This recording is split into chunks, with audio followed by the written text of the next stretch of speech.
So settle in, get comfortable, and let us talk about a cartoon that has been making people uncomfortable since before most of the internet existed. Family Guy premiered on the 31st of January 1999, right after the Super Bowl, and pulled in around 22 million viewers for its debut. 22 million. That kind of number tells you everything about how hungry people were for something a little left of center, something willing to go places that primetime television had always kept carefully gated. And Family Guy did go there. Week after week, season after season, it pushed and prodded and poked at every third rail it could find. Religious institutions, political figures, race, disability, grief, addiction, you name it.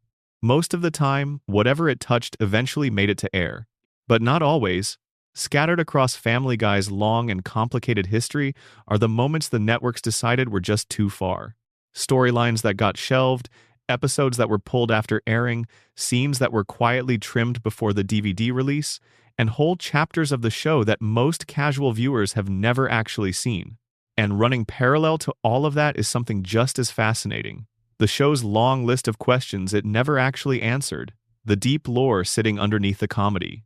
The things the writers put in place and then either forgot about, deliberately left hanging, or never had any intention of resolving. That is what tonight is about. We are going to move through the banned episodes and the censored storylines, getting into why each one hit a wall, what happened afterward, and what it says about the strange relationship between this show and the people who made decisions about what it was allowed to do. And then we are going to sit with the mysteries, the unanswered questions, the fan theories that have accumulated over more than 2 decades, and the moments in the show's own lore that suggest there is something far stranger going on inside the Griffin household than a family comedy has any right to contain.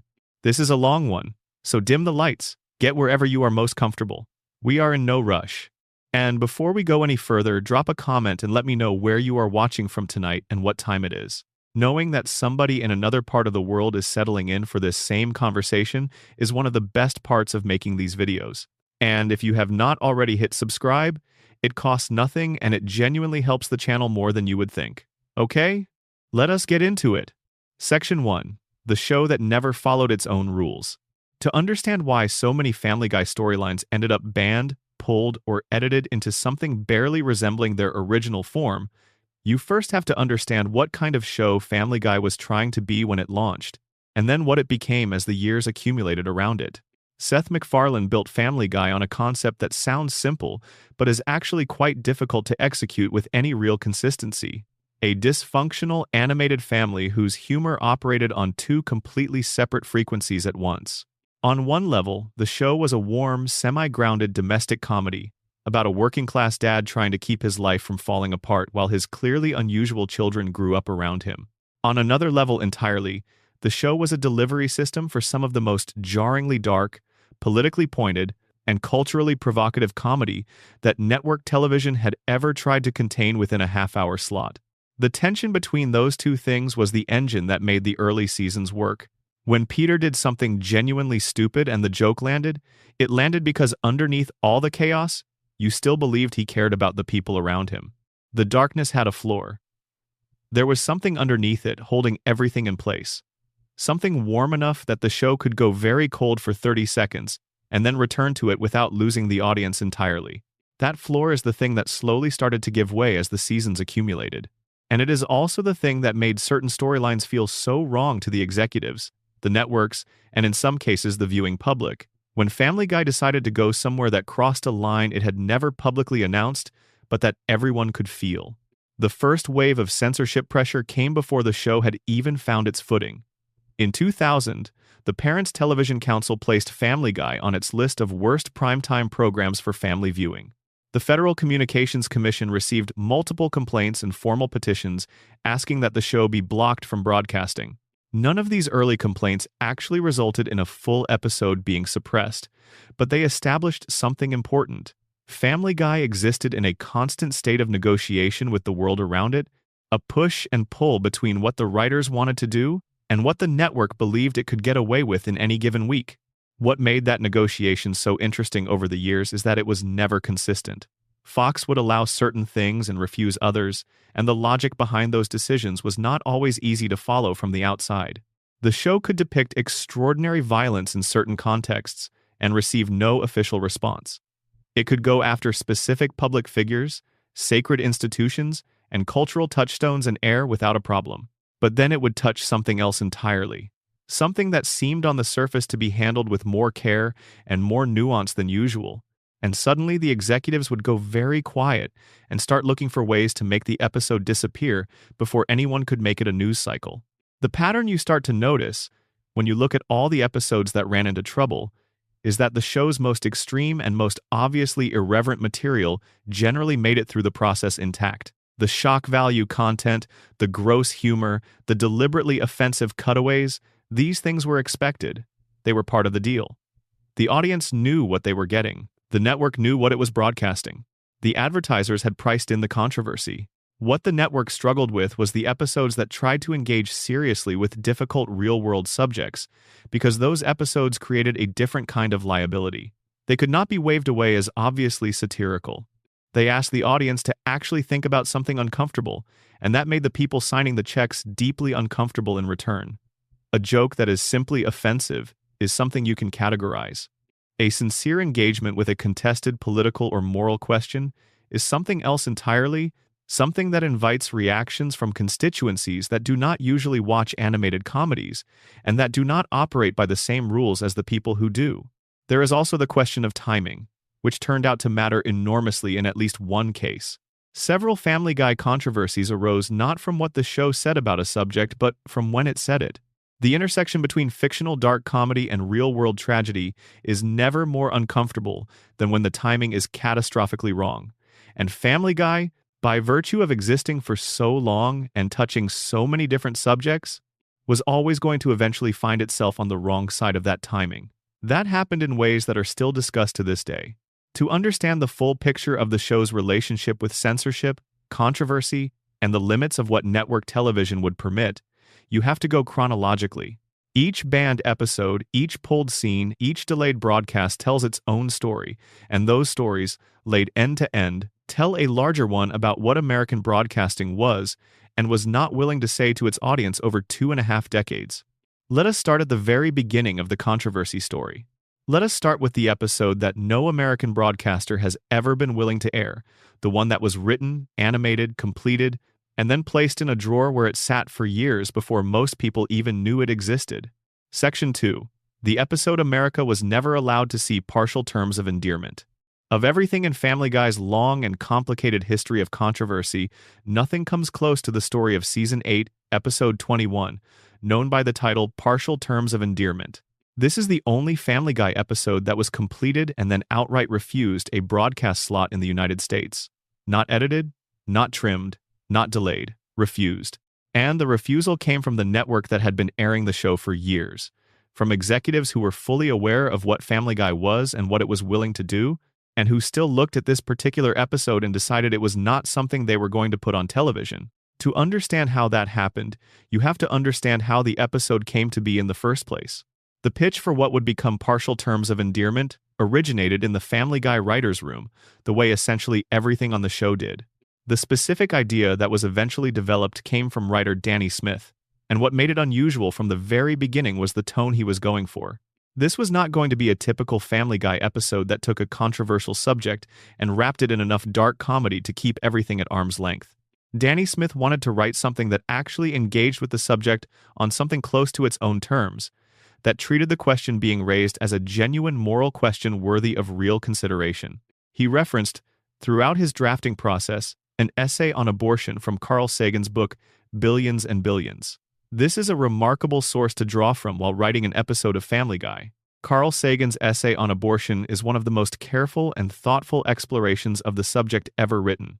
An attempt to understand where the genuine moral difficulty lies, what the competing claims are, and why people of good faith can arrive at completely opposite conclusions. Danny Smith used this as a framework for how to present both sides of the argument in a way that was intellectually honest, even within the context of an adult animated comedy.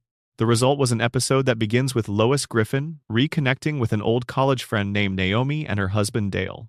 Naomi and Dale have been struggling with infertility for years, and they ask Lois, who has already carried 3 children, to serve as a surrogate mother and carry their baby for them. The setup is played partly for comedy, with Peter reacting to the idea with his usual combination of stupidity and misplaced confidence, but it is also handled with genuine warmth. Lois's decision to say yes comes from a place of real affection and generosity toward her friend, and the early part of the episode does something fairly uncommon for Family Guy in this era. It treats its female characters as people with interior lives and moral seriousness, not as props for a joke. The story then pivots when Naomi and Dale are killed in a car accident, leaving Lois pregnant with a baby who now has no intended parents and no clear future.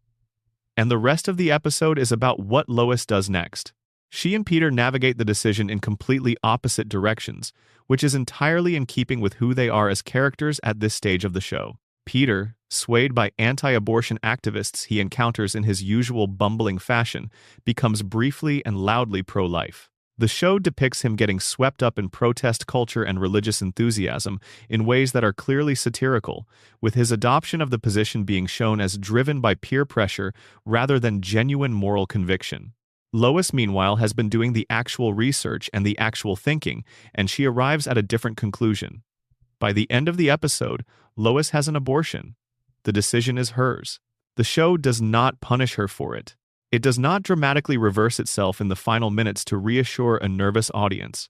It does not hand out a lesson that tells everyone what to think. Lois makes a choice. The episode acknowledges that choice as something a real person in a real situation might make, and then it ends. Seth MacFarlane pitched the completed episode to Fox. Fox said no. The specific reasoning from Fox Entertainment president Kevin Riley at the time was framed partly in financial terms. He described abortion as an extremely fragile subject at an extremely fragile time, and explained that the network did not want to be in the position of having its advertising revenue tied to an episode that would inevitably generate a backlash from one side or the other.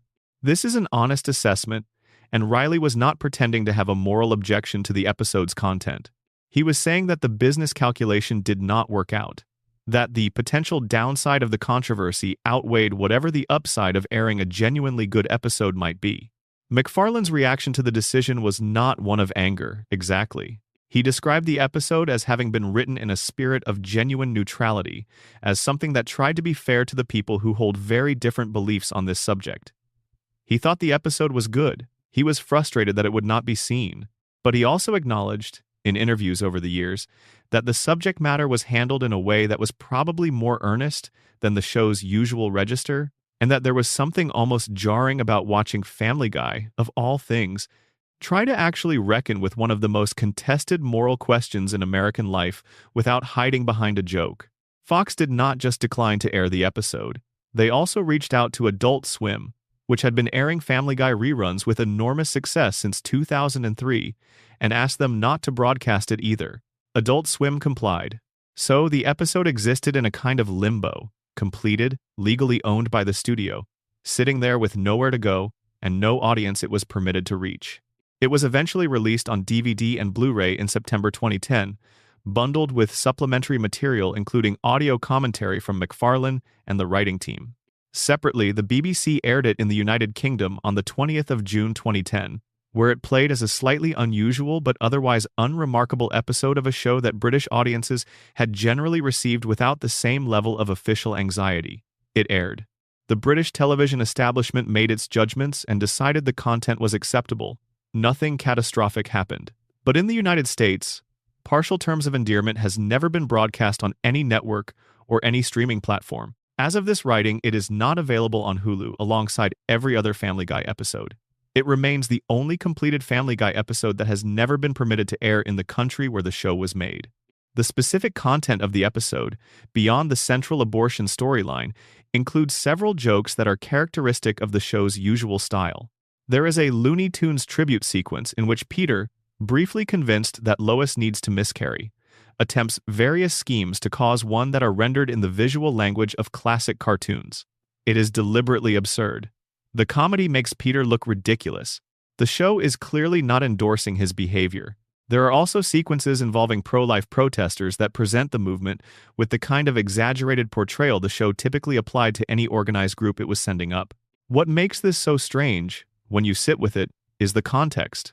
Family Guy in Season 8 was airing material that was routinely described by critics as gratuitously offensive, graphically violent, and deliberately cruel towards specific characters and groups of people. The show was doing things with its cutaway gags and its broader storylines that made longtime viewers wince. None of that ever cleared the threshold for being banned outright. The show could depict a level of cruelty and darkness that would seem to far exceed anything that might be described as harmful to public discourse. But an episode that tried, with genuine care, to dramatize a real moral question that millions of Americans live with every day, that was the one that crossed the line. It says something specific and important about the very particular way in which American broadcast television has always been more comfortable with a certain kind of darkness than another. Violence, cruelty, shock, these things were broadly acceptable because they could be waved away as cartoon exaggeration, as obviously not meant to be taken seriously. A sincere, humanizing exploration of a deeply contested political subject was genuinely dangerous in a way that could not be deflected. The networks knew it, and they acted accordingly. Partial Terms of Endearment sits in the Family Guy catalog as a permanent piece of unfinished business. The people who wrote it believed it was some of the best work the show had done. The woman at the center of the story was handled with more nuance and more respect than Lois Griffin typically received in this era of the show. And nobody in the United States has ever been able to watch it on a television screen. Section 3. When You Wish Upon a Weinstein, the episode Fox sat on for 4 years. Before Partial Terms of Endearment, there was another episode with a similar story, though this one had a somewhat different ending. The episode is called When You Wish Upon a Weinstein. It was produced in the year 2000, and it was originally scheduled to air as part of Family Guy's second season. Fox looked at it, got nervous, and quietly shelved it. It would not actually make it to an American screen until 2003, when Adult Swim aired it, and it would not air on Fox itself until December 2004, making it an episode that spent more than 4 years waiting for permission to reach its intended audience. The reason for the nervousness is right there in the premise. Peter Griffin, having been scammed out of the family's money by someone selling volcano insurance, which is about as useful as it sounds for a family in Rhode Island, goes looking for financial help. His friends Cleveland and Quagmire suggest something that Peter, being Peter, takes completely at face value: that Jewish people are simply better with money than everyone else. Rather than processing this as the stereotype it clearly is, Peter takes it as practical advice and sets out to find a Jewish financial advisor. He encounters a man named Max Weinstein, a Jewish accountant whose car has broken down conveniently near the Griffin home. Max helps Peter get his money back and prove himself a capable, decent person, and Peter is so grateful and so simple-minded that he begins to believe Jewish people possess some kind of elevated financial intelligence that non-Jewish people lack. This belief gets so out of hand that he eventually decides the best gift he can give his son Chris is to have him converted to Judaism, taking his son to Las Vegas for a bar mitzvah ceremony without consulting Lois or giving Chris any meaningful say in what is happening to him. The comedy was constructed deliberately to satirize the stereotype rather than celebrate it. Peter's belief in the stereotype is presented as absurd, as something only an extremely dim person would take seriously.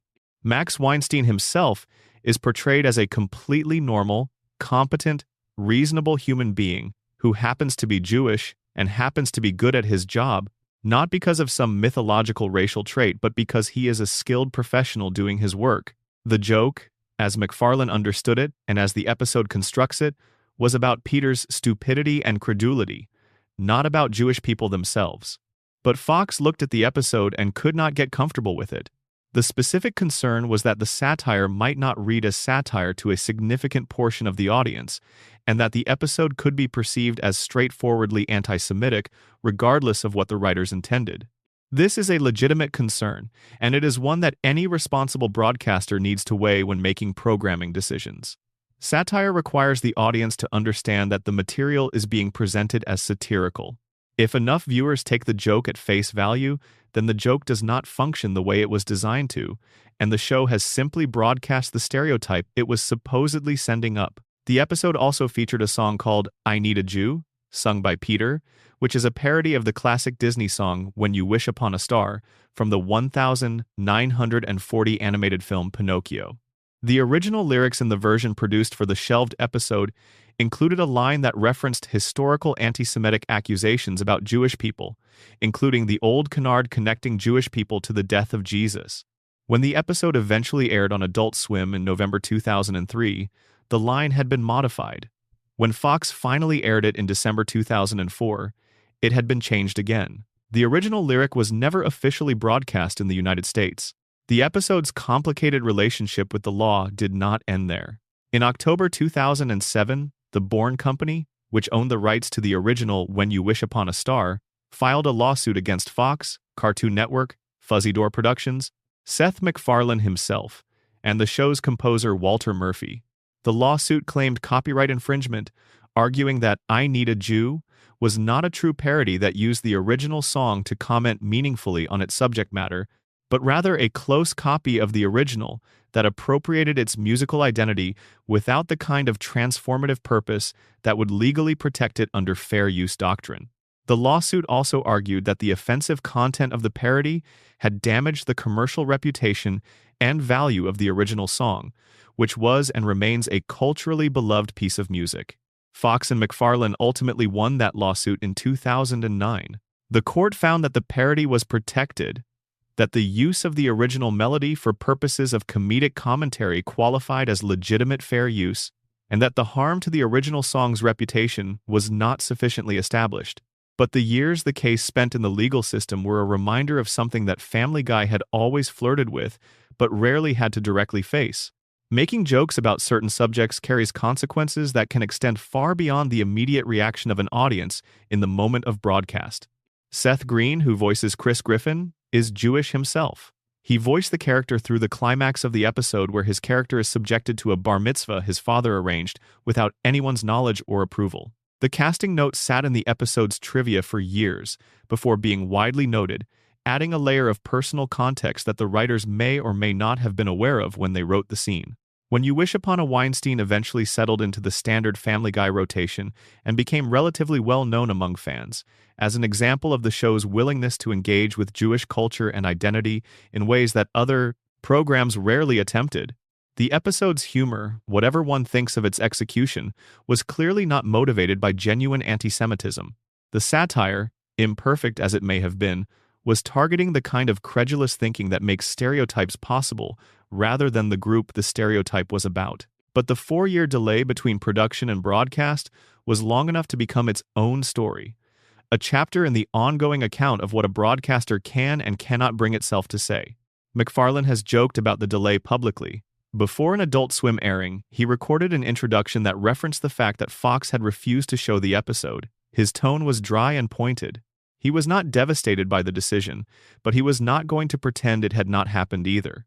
The willingness to acknowledge the suppression directly, to make it part of the public record rather than something to be quietly managed, is characteristic of how MacFarlane has generally dealt with the show's more contentious history. Section 4. Turban Cowboy and the Boston Marathon. When fiction and reality collided, some controversies are planned, some are manufactured, and some fall out of the sky without warning and land directly on top of a show that had no idea they were coming. Turban Cowboy is Season 11, Episode 15 of Family Guy. It aired on the 17th of March 2013. It was written by Artie Johan and Sean Rees and directed by Joe Vo.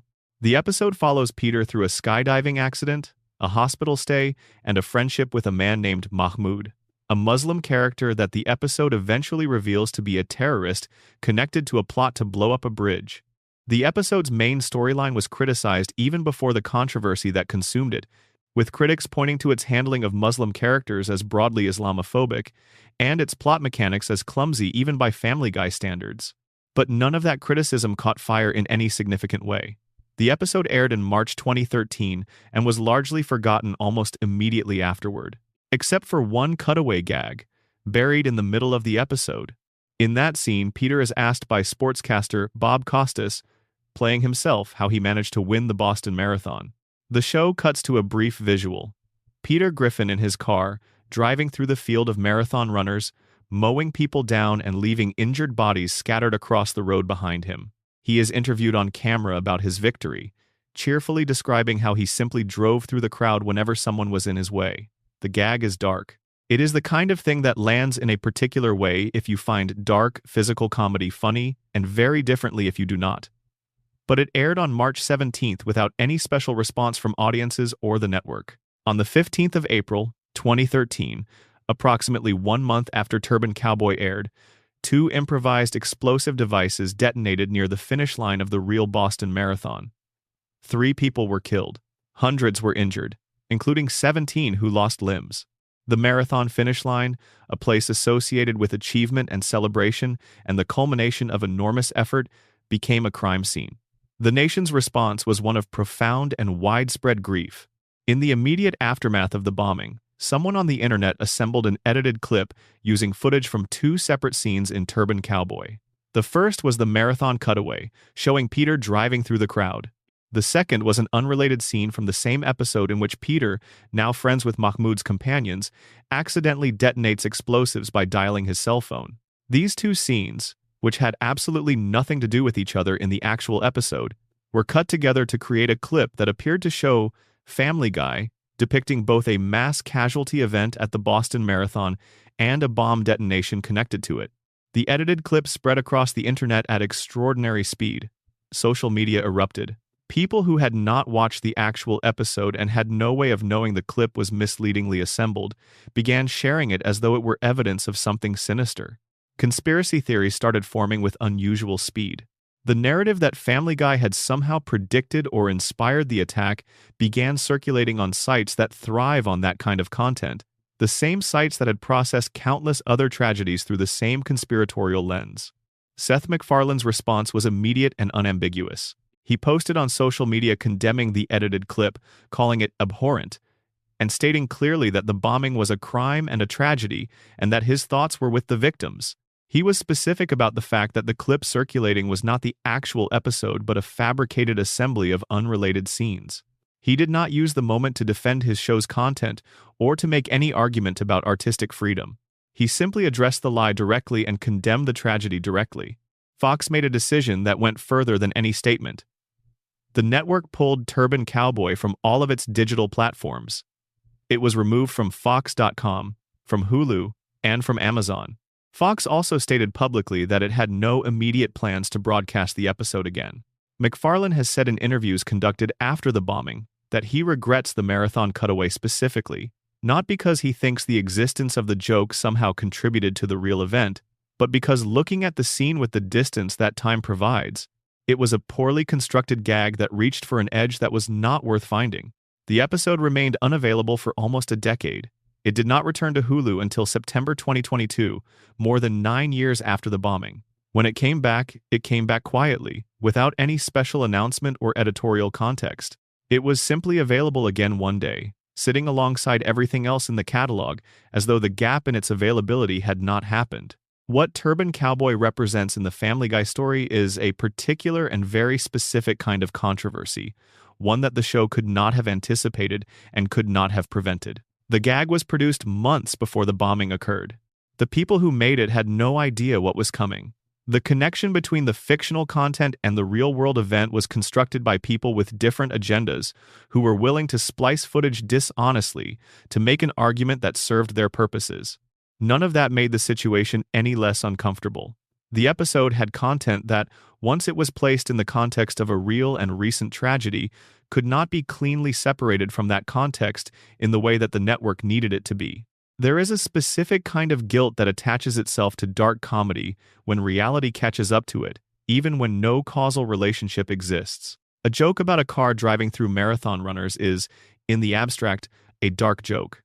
After the bombing, it became impossible to engage with it as a joke at all. The tragedy had colonized the space the humor occupied. And so the episode disappeared. Not because it had done anything wrong, not because anyone seriously believed the show had caused what happened, but because the discomfort of having that content in circulation while the city of Boston was still grieving was more than any broadcaster was willing to manage. Section 5. Screams of Silence, the Brenda Q episode that made people uncomfortable for different reasons. Not every Family Guy controversy has its roots in the show being too obvious or too careless. Some episodes attracted serious criticism precisely because they tried to do something ambitious and did not quite manage to pull it off, creating something that felt more disturbing than the intentionally dark material that Family Guy aired every week. Season 10, Episode 3 is called Screams of Silence, the story of Brenda Q, and it aired on the 30th of October 2011. The title is a reference to the silence that often surrounds domestic abuse, the way violence happens behind closed doors, the way families and communities and institutions pretend not to see what is directly in front of them. The episode features Quagmire's sister Brenda, voiced by Caitlin Olsen, who has been in a relationship with a man named Jeff, a loud, physically abusive, deeply unpleasant character played by Ralph Garman, who spends most of the episode doing terrible things to the woman he claims to love. The episode was written by Alex Sulkin and was unusual from its earliest scenes in the way it chose to handle its subject. Family Guy, by 2011, was a show that handled almost everything through the lens of dark comedy. Even its most uncomfortable moments were filtered through humor that kept them at a remove from genuine emotional reality. The show's relationship with darkness was always a managed relationship. Darkness at a safe distance. Darkness that could be laughed at and thereby made smaller. Screams of Silence made the deliberate choice to largely abandon that filter. Jeff's abuse of Brenda was depicted graphically and without comedic cushioning. The audience was not allowed to laugh it off. The show was trying to say something serious, and it wanted that seriousness to land. The episode generated immediate and significant backlash from media organizations and critics who found the approach profoundly misguided. A.J. Hammer of Showbiz Tonight expressed shock at what he had watched. The A.V. Club and other critical publications engaged with the episode seriously and found it wanting in specific ways.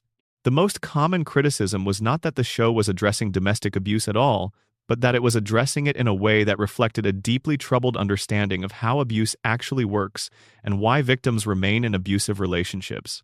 Brenda's loyalty to Jeff was presented in a way that made her look simply stubborn or deluded, without any real exploration of the complex psychological dynamics that actually keep people in situations of sustained abuse.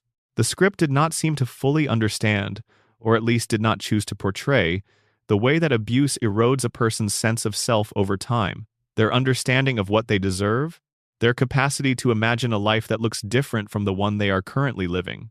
Instead, the episode treated Brenda's continued attachment to Jeff as a failure of will, as something that could, in theory, be addressed if only the right people sat her down and explained the situation clearly enough. Joe Swanson, a police officer in the Griffin family's neighborhood, tells Quagmire early in the episode that he cannot arrest Jeff for the abuse Brenda has suffered unless Brenda files a formal complaint. This detail was pointed to by critics as factually incorrect, noting that Rhode Island law actually requires police to make an arrest in domestic assault situations based on probable cause, without requiring the victim's cooperation or complaint to proceed. The episode got the legal reality wrong in a way that had potential consequences. Viewers who took the episode's depiction of police procedure as accurate might come away with the mistaken belief that victims of domestic abuse have no legal recourse unless they themselves initiate it. The resolution, in which Quagmire, Peter, and Joe ultimately decide to murder Jeff rather than find another way to help Brenda or address the legal situation, provoked its own set of questions. The murder felt cathartic, in the way that revenge fantasies generally do. Jeff was awful enough and Brenda's suffering was vivid enough that watching him face lethal consequences felt, on some level, satisfying to viewers who had been shown his cruelty throughout the episode. But what the resolution revealed was that the show had approached the subject of domestic abuse primarily as a problem to be solved through the agency of the men around the victim, rather than through any process that centered Brenda herself. She was not given a meaningful arc of her own. She was not depicted making choices or finding resources or reclaiming any part of herself. She was the passive subject of violence, and then the passive subject of rescue, with neither her suffering nor her eventual situation substantially affected by her own decisions. The episode could have used the genuine darkness of its subject to say something meaningful about how abuse traps people, about the complexity of leaving, about the systemic failures that allow abuse to continue. Instead, it used the darkness as backdrop for a story about three men doing something violent on someone else's behalf. It was not pulled, it was not banned, it aired, it generated controversy, and it accumulated a reputation over time as one of the show's most poorly received episodes, sitting there in the catalog as evidence that the boundary between serious storytelling and something that feels actively irresponsible is not always the one you expect. Section 6. The censored moments that never made it to air. Beyond the full episodes that became controversies in their own right, Family Guy has an extensive history of individual scenes, lines, and moments that were trimmed, altered, or removed before broadcast, often to appear in their original form only on DVD releases or, in some cases, to disappear from the official record entirely. The scope of the censorship applied to Family Guy over the years is genuinely remarkable when you look at it in detail. Fox maintained a version of virtually every episode, and the DVD releases maintained another version, and the two could differ in ways that ranged from barely perceptible to substantial. Some of these differences were the result of ongoing negotiation between the writers and network standards departments. Others reflected decisions made after the fact, when something that had aired turned out to create problems the network had not anticipated. The very first episode of the series, Death Has a Shadow, had a scene in which Peter drinks communion wine at a church. That scene was cut from the Fox broadcast but restored on DVD. The same episode featured a joke at Peter's toy factory about a GI Jew toy line, a product whose name is the entire gag, which was also trimmed before air. These are small cuts, barely affecting the overall experience of watching, but they establish a pattern that would continue throughout the show's run for years afterward. The version of Family Guy that aired on Fox on any given night and the version that the writers actually wanted the audience to see were not always the same document. The JFK Pez dispenser scene is one of the more famous examples of a moment that was cut from all versions of its episode after an initial broadcast. In the episode, a boy shows off a collection of Pez dispensers shaped like various American figures, and among them are John F. Kennedy and Robert F. Kennedy, with the gag being that pressing down on their heads in the manner required to dispense candy references the way both men were assassinated. The scene aired once, on its original broadcast, and was subsequently removed from future airings and from subsequent streaming and physical releases. It was a joke that landed with a specific kind of discomfort that the network eventually decided it could not continue to associate itself with indefinitely, regardless of how many years had passed. The Season 4 episode Deep Throats featured a gag involving Quagmire searching his pockets for his car keys at Lois's request. The camera remains on his face during the search. The search takes an unusually long time. The DVD version of the scene runs considerably longer than the broadcast version, and the additional time makes the implication about what is actually happening below the frame explicit enough that no audience member could miss it. The broadcast version shortened the scene to a point where the joke was present but could still be plausibly missed by inattentive viewers. The relationship between what Fox would permit and what the writers considered the correct version of a joke played out purely in the timing. The Quagmire Keys scene is representative of a broader category of Family Guy censorship that involved jokes where the implied content was more explicit than what was actually shown. Family Guy made extensive use of implication as a comedy tool, building jokes on what the audience understood to be happening rather than what was actually depicted on screen. The network standards departments worked to curtail how far those implications could extend, trimming scenes to reduce the clarity of the suggestion, and the result was a version of the show where the joke was sometimes present but slightly harder to read than it had been in the original version. The relationship between the broadcast version and the DVD version became something of a ritual for engaged Family Guy fans during the peak years of the show's run. Purchasing the DVD sets meant getting access to the versions of scenes that the writers had considered complete and correct, as opposed to the versions that had been negotiated down by the network. For fans who cared about that distinction, the DVD versions were the real episodes, the broadcast versions were compromises.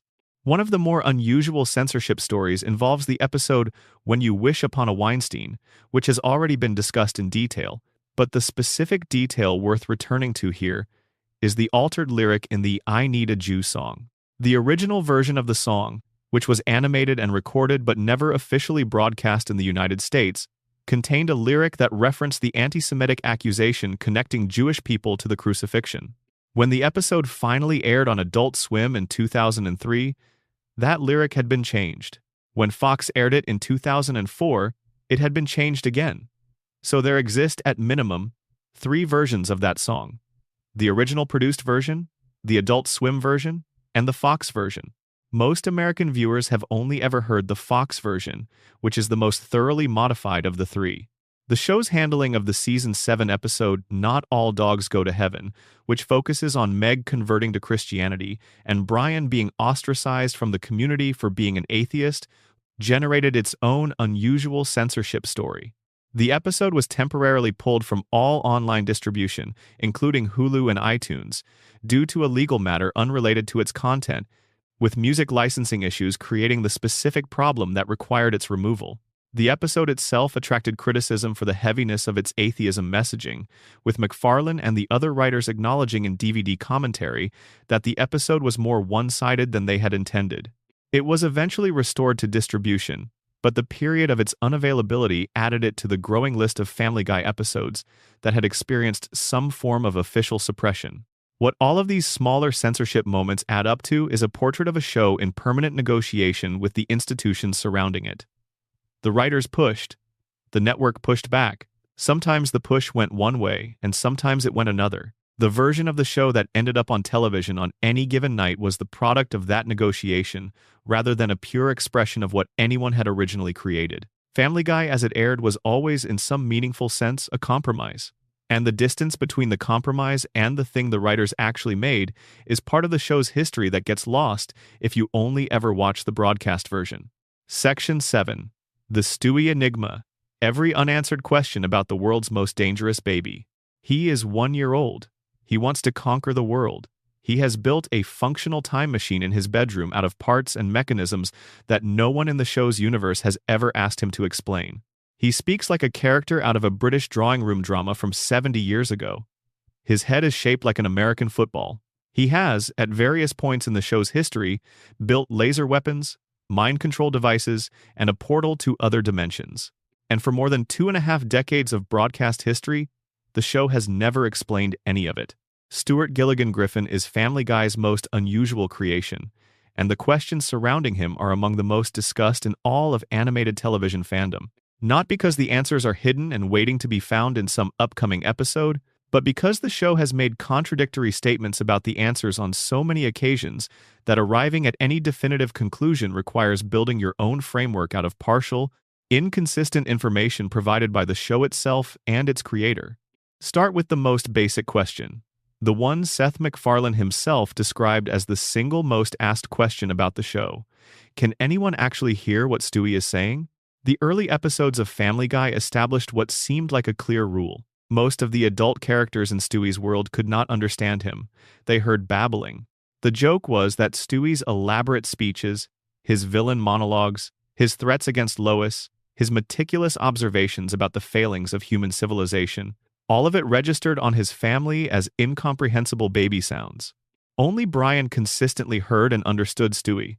This was the basis of their entire friendship, the shared channel of communication that nobody else in the house could access, which made their relationship feel genuinely exclusive in a way that gave it emotional texture.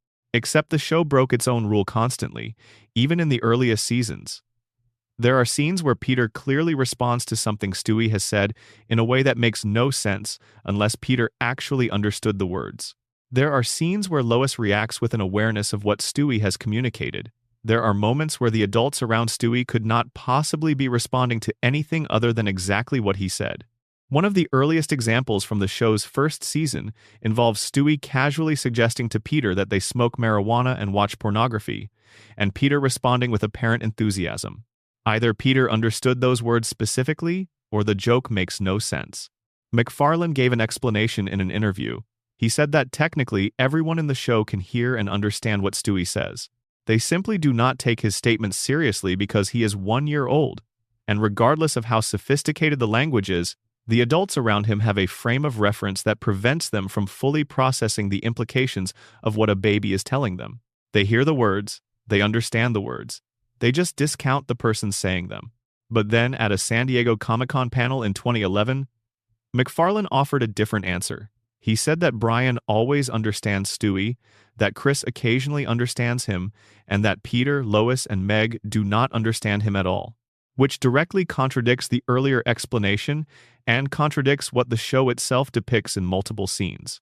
Season 19 added yet another layer with an episode called Stewie's First Word, which established that the entire town of the Griffins' neighbors could hear and understand Stewie when he yelled a particular swear word loudly enough, leading Stewie to conclude that people can understand him when he is expressing a particularly strong emotional state. This is a third completely different model of how his communication works.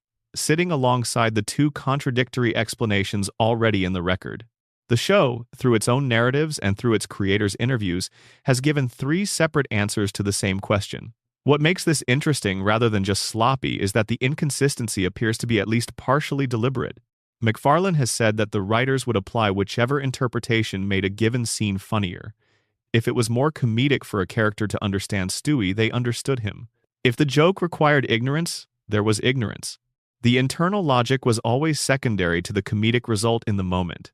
This is a legitimate creative decision, and it reflects a broader truth about how the early Family Guy worked. Consistency was not the goal. Funniness was the goal. The rules existed to serve the comedy, not to constrain it. But the accumulation of those inconsistencies over 20-plus seasons has created a character whose fundamental nature is genuinely unclear, and the question of who can hear Stewie is now so layered with contradictory information that the show itself probably could not give a straight answer. Now move to the deeper question. Where did Stewie come from? Not biologically, though that question has its own complications. The mystery is about what Stewie actually is, what category of being he belongs to, what explains the consciousness that is clearly present in him from the very first scene of the very first episode. The early episodes of Family Guy presented Stewie as something beyond a precocious infant. He was genuinely dangerous.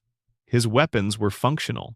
His plans for world domination were not fantasies or delusions, but actual plans with actual steps being executed with actual results. In the right circumstances, he was capable of things that no actual one-year-old could possibly do under any circumstances. The show did not frame this as magic or as something requiring explanation. It simply was.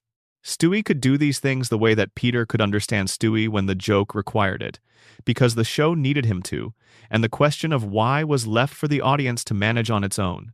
Fans who have analyzed the early seasons carefully have pointed to the language Stewie uses about himself as evidence that he was originally conceived as something quite different from a precocious child.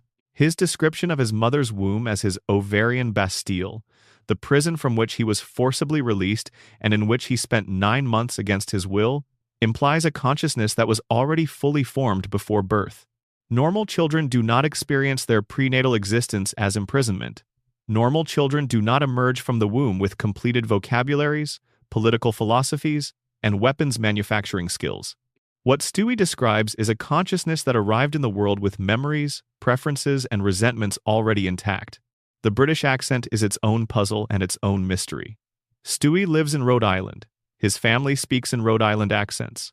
His parents are clearly American. There is nothing in the show's established universe that should produce a child with an upper-class English accent, and the show went years without even attempting to address this.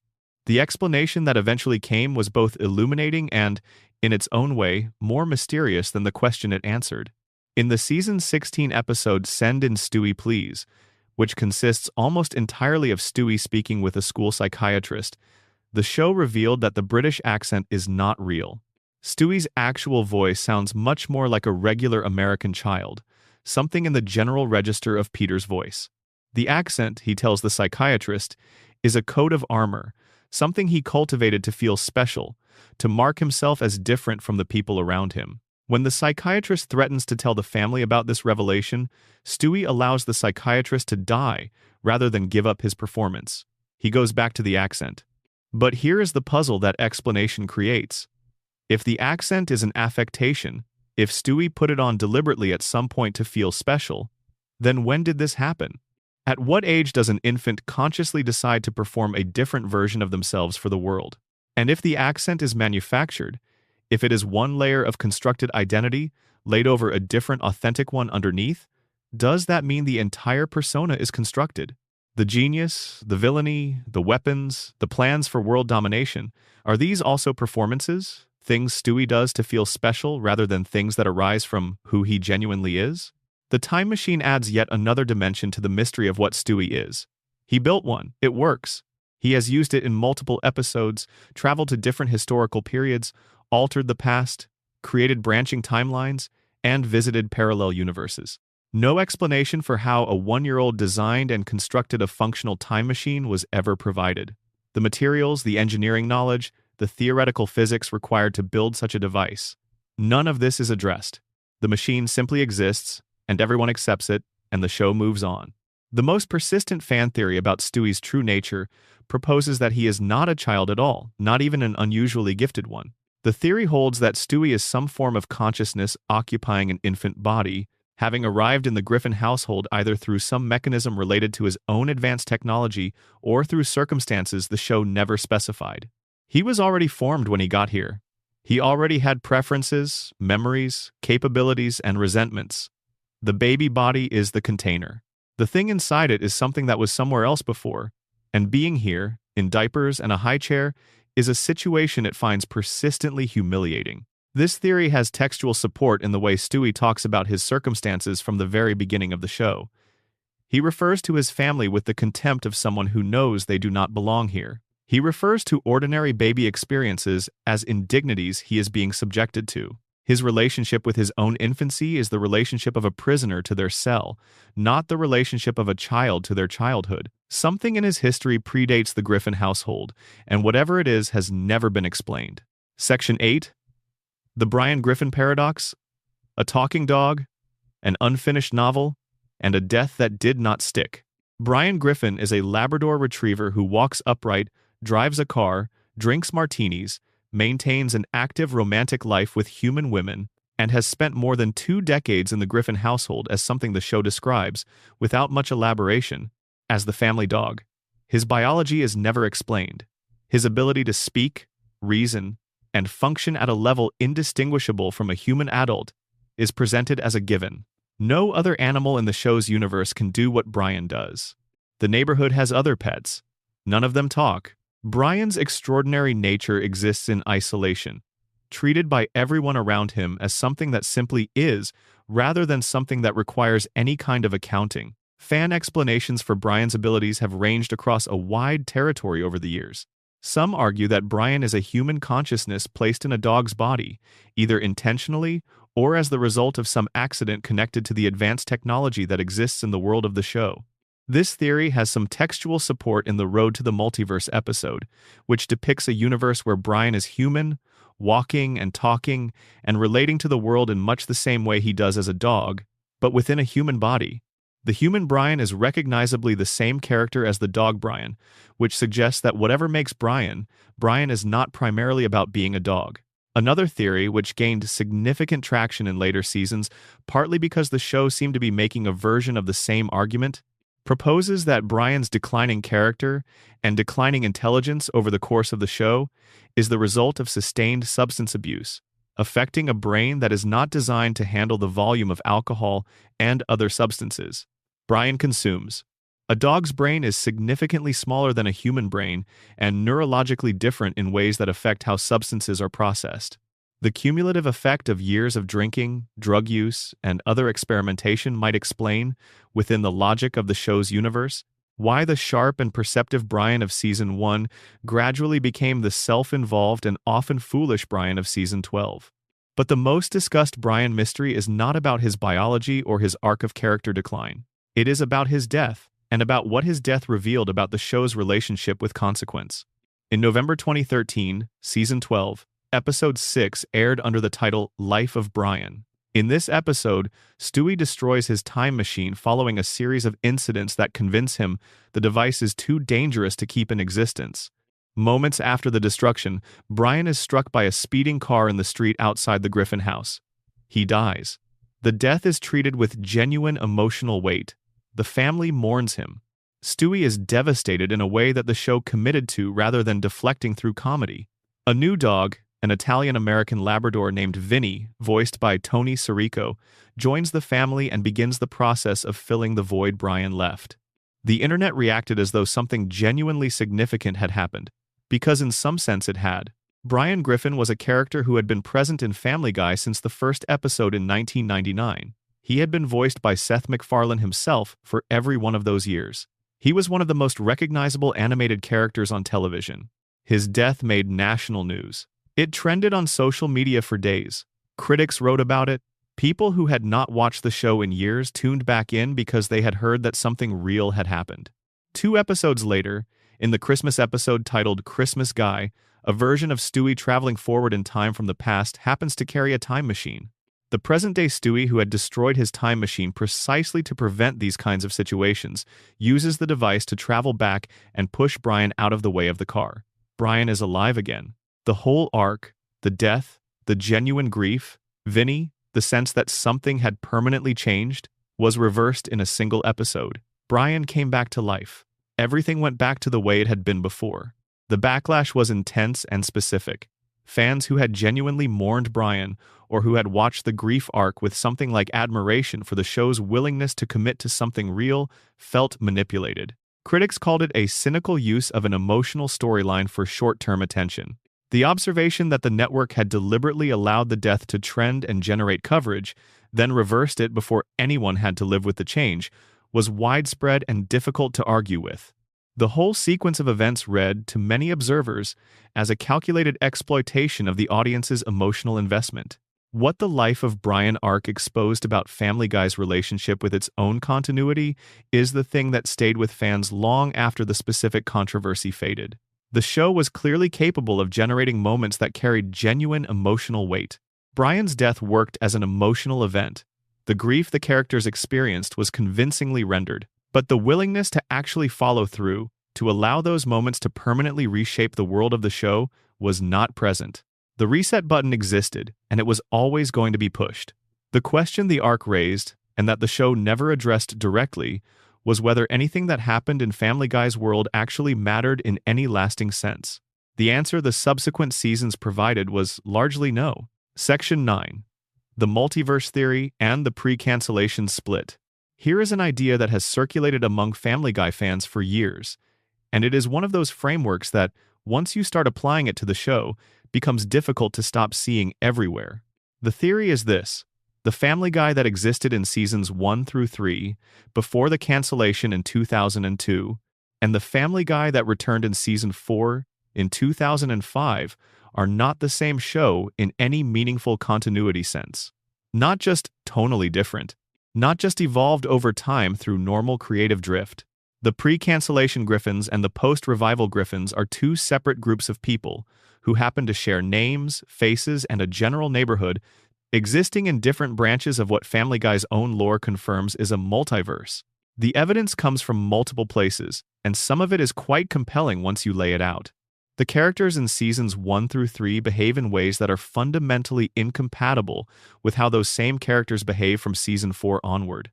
This is true of Peter, who goes from a lovable if dim-witted father with genuine warmth for his family to a character who is capable of cruelty, selfishness, and behavior toward the people around him that the season 1 Peter would not recognize. It is true of Brian, who goes from the show's moral anchor to one of its most consistently unreliable and self-deceiving voices. It is true of Stewie, who abandons an entire set of goals and personality traits without any in-universe explanation for why those goals have simply vanished. And it is true of Meg, who transforms from an ordinary background character into the family's designated abuse target in a shift that happens so suddenly and so completely that it feels less like character development and more like a different creative team making different choices about who this character was going to be. The pre-post cancellation theory proposes that the key moment is in the season 10 episode Back to the Pilot, in which Stewie and Brian use a time machine to travel back to the events of the show's very first episode and observe the original versions of the characters. The theory holds that what they actually did was not travel backward within their own timeline, but cross into the original universe, the pre-cancellation universe, where the Griffins are recognizably a different version of the family the post-revival audience had been watching. This reading is supported by the fact that the multiverse is not a theory imposed on Family Guy from outside. It is established fact within the show's own universe, confirmed in the season 8 episode Road to the Multiverse. That episode explicitly depicted Stewie and Brian traveling between parallel universes, each operating under different rules. Some of those universes were radical departures from the standard Family Guy world. Others were close enough that only careful observation revealed the differences. The existence of close parallel universes within the show's own established lore makes the pre-post cancellation split theory not a stretch, but actually the most parsimonious explanation for discontinuities that would otherwise be chalked up to sloppy writing. The theory elegantly accounts for things that have puzzled fans for years.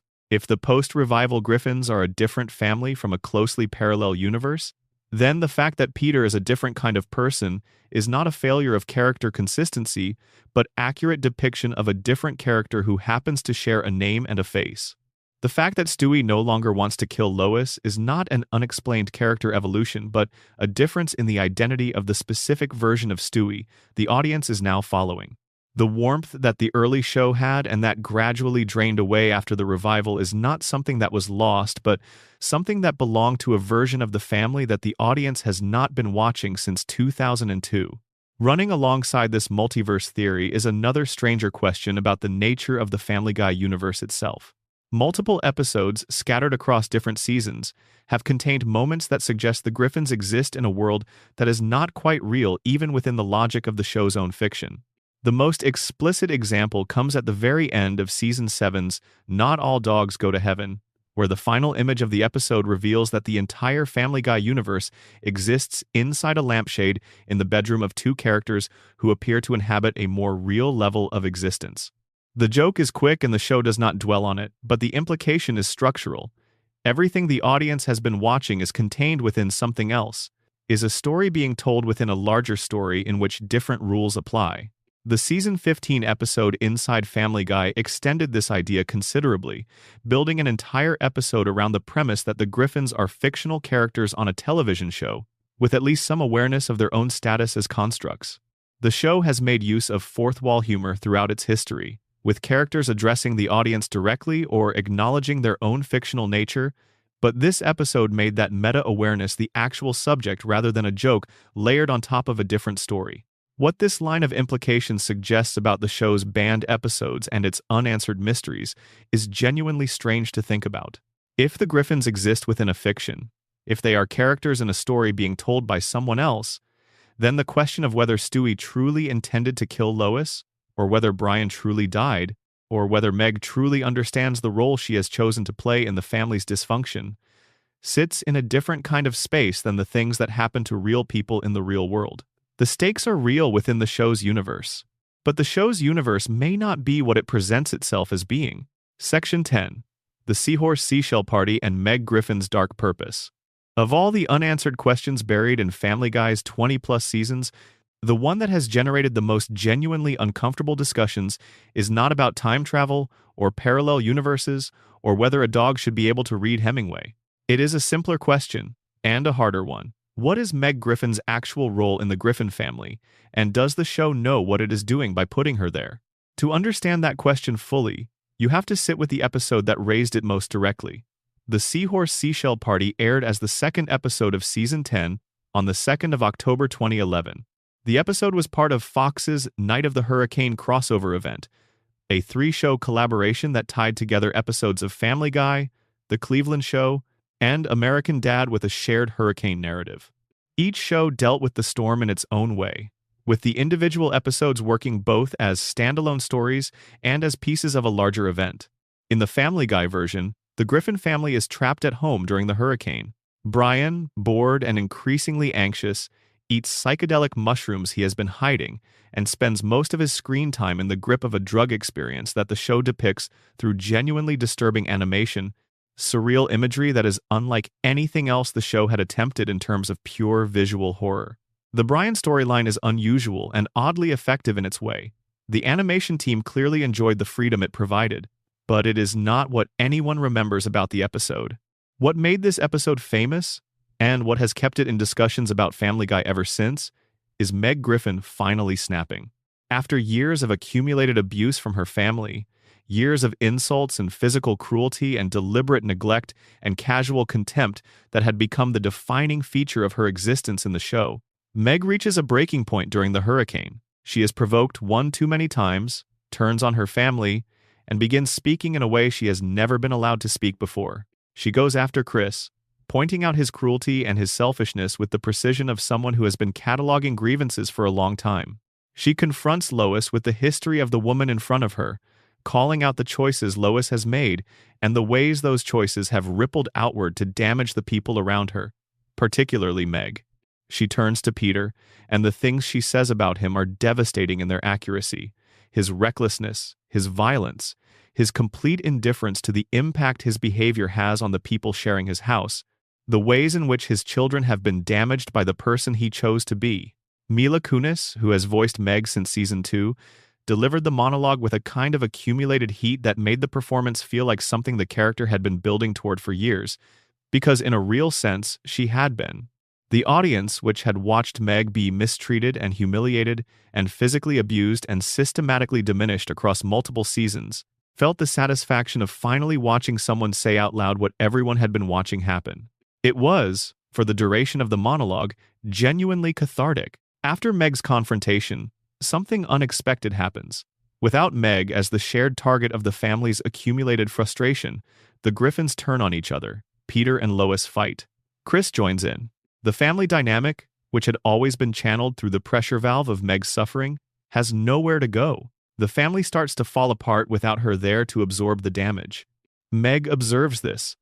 She reflects on what she is watching, and she reaches a conclusion that the episode frames, carefully and deliberately, as an epiphany. She understands that her role in the family is to be the lightning rod. She absorbs the collective dysfunction of the people around her. She gives them something to direct their frustration and cruelty toward so they do not direct it at each other. And she decides to accept this role voluntarily. She apologizes for her outburst. She takes back everything she said. She reassumes the position of family punching bag. The family feels better. The episode ends. The critical response to this ending was predominantly negative, and the negativity was specific and thoughtful rather than simply reactive. The episode had constructed an argument about domestic abuse and family dysfunction and the role of victims within abusive systems, and the argument it landed on was one that most serious critics found troubling at best. The episode told its audience that a victim of sustained abuse should recognize their own suffering as functional, as something that serves the people around them, and that the correct and even noble response to this recognition is to continue enduring the abuse rather than seeking a way out of it. The writers described the ending, in subsequent commentary, as an attempt to give Meg a moment of genuine power and understanding. The idea was that Meg was not simply accepting her fate but actively choosing it, with full awareness of what it cost her, and that there was something meaningful in that choice, a sacrifice made for the people she loved even though those people were not treating her with love in return. The argument was that Meg understood something the audience did not, that her family needed her in this role, and that her willingness to fill it was a form of agency rather than a form of defeat.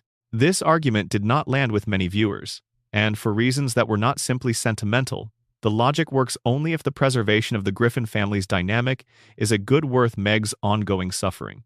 But the Griffin family, as depicted in Season 10, was not, by any honest assessment, a structure worth preserving at that price. Peter's behavior had moved well beyond comedic dysfunction into something genuinely harmful.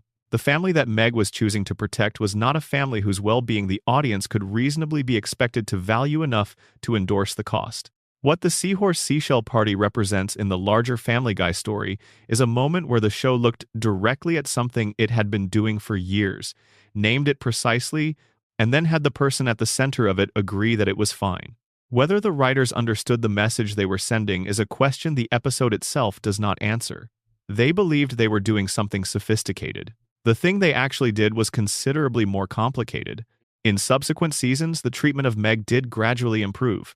By season 14 and 15, critics noted that she was being written with more dignity, given storylines where she was capable and sometimes even genuinely impressive, treated as something closer to a complete character than the target she had been.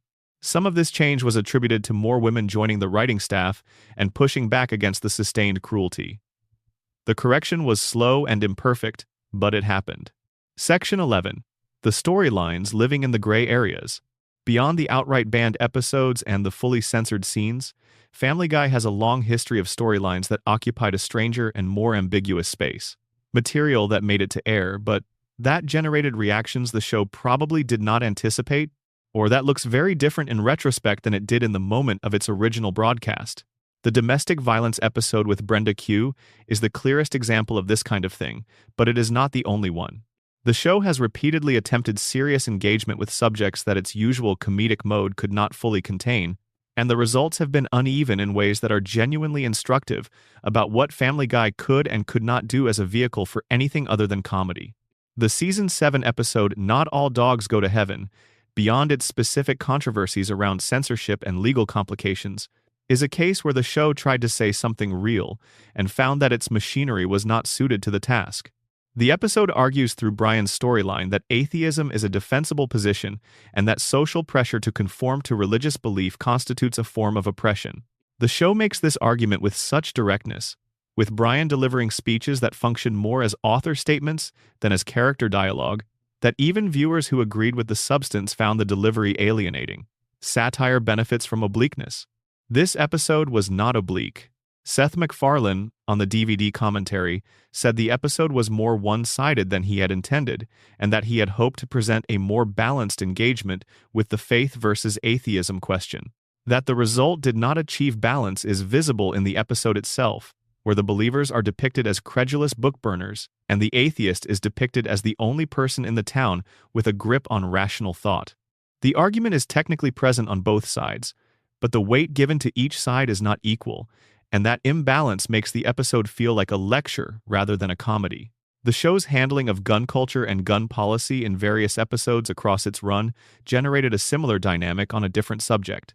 Family Guy has always been willing to skew politically, and its inclination in those moments is generally toward the positions associated with American liberal politics.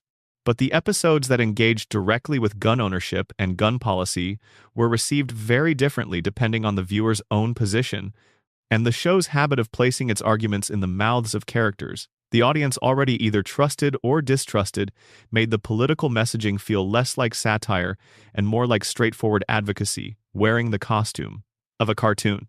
The Season 7 episode 420, in which Brian leads a campaign to legalize marijuana in the fictional city where the show is set, was the episode that caused the Venezuelan government to react so strongly that cable stations in the country were warned they would face fines for continuing to air Family Guy. The Venezuelan justice minister at the time described the episode as an example of American media promoting drug use. Whatever one thinks of that assessment, it illustrated something real about Family Guy's cultural reach at its peak. The show was making decisions that had consequences in places far outside the American media landscape. The network was primarily thinking about when it approved the episode. There is also the category of storylines the show appeared to forget it had started. The most prominent example is Stewie's ongoing ambiguity around his sexuality, which the show gestured toward constantly through Season 4 and beyond, without ever actually resolving. The jokes about Stewie's attraction to men, his cross-dressing, his flamboyant behavior, accumulated over years into a body of suggestion that everyone watching the show understood as pointing in a particular direction. But the show never actually confirmed what that direction was. Stewie was never officially described as gay. The question was held permanently open, used as a recurring source of humor, and never addressed as a genuine aspect of the character's identity.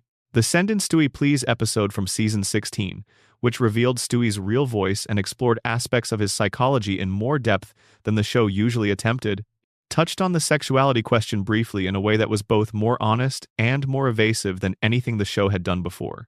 Stewie told the psychiatrist he had pushed a classmate down the stairs because he had feelings for him, then became defensive about the implication, stating emphatically that this was not because he was gay, insisting on it in a way that itself communicated ambiguity. He did not say he was not gay. He said the specific thing that had just been described was not because he was gay, which is a very specific and very carefully chosen statement. The show existed long enough that the cultural conversation around sexuality and representation changed substantially around it. The early Stewie jokes about attraction to men operated in a very different cultural context than those same jokes would operate in today. The show never found a way to fully address that evolution, to return to what it had established about Stewie's character in the early revival seasons, and engage with it honestly in the light of what it actually meant. The character lived with that unresolved tension for the remainder of the show's run. Section 12. The lore that lives between the lines.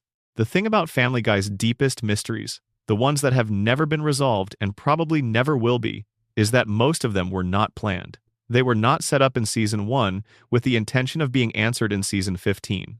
The show's creators did not build a mythology with locked doors designed to be eventually opened. What happened instead is something more interesting and more human. A group of writers, working quickly and under considerable pressure on a show that aired every week for more than 2 decades, put things into the world that were funnier than they were coherent. They let Stewie do things that no baby could do. because a baby doing those things was funny. They let Brian occupy a space between human and animal because the comedy required him to be both at different moments, depending on what the scene needed. They let the Griffin family exist in a world where physics, time, biology, and continuity bent whenever the joke needed them to. And over 25 years, those individual decisions accumulated into something that looks, from a sufficient distance, like a body of lore with patterns and implications and hidden depths. The fan communities that have grown around Family Guy are not wrong to find meaning in these accumulated inconsistencies. The pre-post cancellation character discontinuity is real and documentable, whatever its cause. Stewie's nature is genuinely unexplained in any satisfying way, whatever the reason. Brian's death and resurrection revealed something true and somewhat unflattering about the show's relationship with consequence and meaning, regardless of whether the writers planned it that way. The Seahorse Seashell Party's ending communicated something specific about how the show understood Meg's role in the family, whether or not the writers consciously chose that message. What makes Family Guy's accumulated lore different from deliberately constructed mythologies is precisely this unplanned quality. The questions were not planted by someone who knew the answers. They accumulated because the show kept going, kept adding, kept contradicting itself, kept reaching for comedy in ways that left residue on the walls of the world it was building. And the residue turns out to be interesting. It turns out to be worth sitting with. It generates conversations and theories and close readings that the show's creators probably did not anticipate when they were simply trying to make something funny for a given week's broadcast. The banned episodes are interesting in a related way, for different reasons.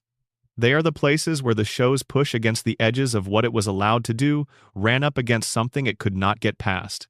Partial terms of endearment ran up against the specific vulnerability of a broadcasting network in a politically polarized moment. Turban Cowboy ran up against the terrible and unforeseeable timing of a real-world tragedy. The early episodes that were delayed or trimmed ran up against the anxieties of executives who could not be certain how audiences would receive content that defied easy categorization. The censored moments in dozens of other episodes ran up against the accumulated pressure of advertisers, advocacy groups, regulatory bodies, and competing institutional interests that all had stakes in what appeared on network television. The full picture of what Family Guy is, as a cultural object, requires holding all of these things together at once. The warmth and intelligence of the early seasons, the gradual hardening of the characters and the humor as the show continued past the point where its original energy could sustain it, the episodes that reached for something serious and either achieved it or failed in interesting ways. The moments of genuine emotional power scattered across a show that was primarily trying to be funny. The banned material that sat in vaults or played quietly in other countries, while American audiences never knew it existed. The questions the show posed about its own characters and then declined to answer. Family Guy lasted long enough to contain contradictions that most shows never have time to develop. It ran long enough to forget what it had said and say something different.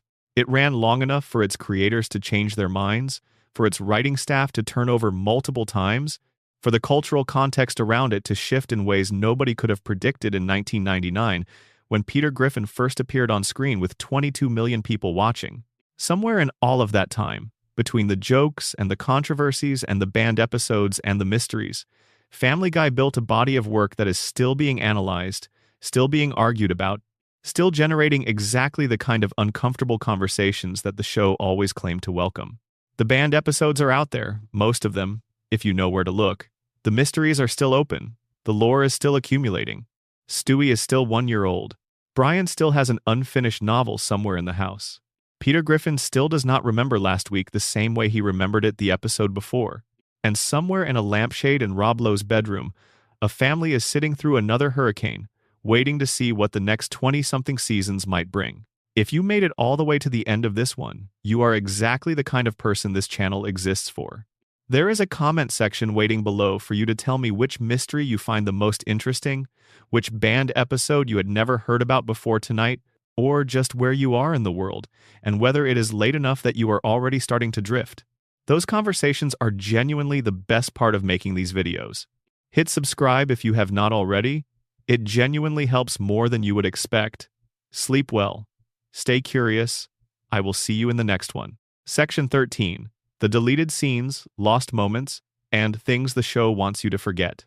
Family Guy has an extensive shadow archive of material that either never made it to broadcast or that was removed from subsequent releases after airing.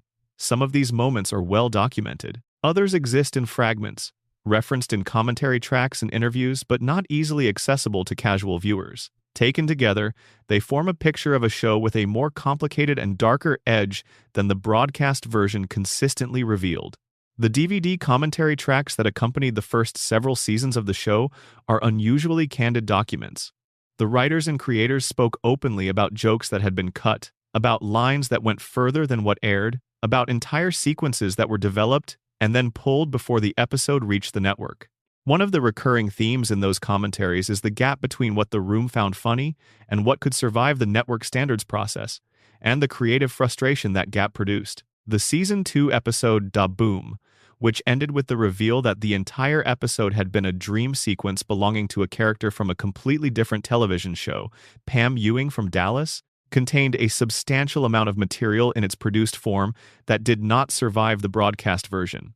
The episode imagines a post-nuclear war world where some of the Griffins have mutated in grotesque ways, and the produced content went further with those mutations and with the violence of the post-apocalyptic setting than what actually aired. The DVD version restores some of this material, but even the DVD version may not represent everything that was originally produced. The episode A Very Special Family Guy Freakin' Christmas from Season 3 had a sequence involving Stewie torturing a mall Santa Claus that was significantly trimmed before broadcast. The produced version of the scene was more elaborate and more disturbing than what aired, and the writers expressed in commentary that they felt the trimmed version lost something important about the character's menace. Stewie in those early seasons was genuinely frightening in ways that the network often softened, and the Christmas episode was one of the clearest examples of that softening happening in real time. The famous scene in the episode The Cleveland Loretta Quagmire from Season 4, in which Quagmire crashes through the ceiling of Cleveland's house during a sexual encounter with Cleveland's then-wife, was considerably more explicit in the produced version than what aired. The scene that made it to broadcast is already one of the most memorable physical gags in the show's history, a genuine piece of comedic craft. The produced version pushed further, and the choice to pull back was not made because the extended version was not funny, but because it exceeded what Fox's standards department would permit. There is also a category of deleted material that never made it into produced form at all, existing only in the writer's room discussions that are referenced in interviews and commentaries. MacFarlane has mentioned, in various contexts over the years, pitches and concepts that were developed to a certain stage and then abandoned. Some were abandoned because they did not work as comedy. Some were abandoned because they were deemed too controversial even by Family Guy's standards. The specific content of those abandoned pitches is not part of the public record, which makes them impossible to evaluate. But their existence is worth noting as evidence that even within the writer's room, there were limits being applied before the network ever got to apply its own. The intersection between the deleted material and the show's documented history of specific controversies is worth sitting with for a moment. The episodes that were banned or censored represent the cases where the show made it far enough into the production process that the problematic content was captured on film before being removed or suppressed. But there is presumably a much larger body of material that was identified as problematic at an earlier stage and never made it that far. Every completed episode that was pulled represents many more episodes that never began the completion process at all. The cultural context in which the show was created and in which it broadcast also changed substantially over its run, and that change affected what the writers were willing to put into the room. A joke that would have been pitched, developed, and possibly produced without question in 2004 might not make it past the initial pitch stage in 2018, not because the standards department had changed its policies, but because the people in the room understood that the audience had changed and that certain things would no longer land the same way. The show's internal self-censorship, invisible to the audience, was probably at least as significant as the external censorship applied by the network. Section 14. The questions about the Griffin family nobody ever answered. Beyond the character-specific mysteries of Stewie and Brian, the Griffin family as a whole unit is surrounded by questions that the show raised and then quietly set aside. The most fundamental is the question of how Peter Griffin can afford to live the way he does.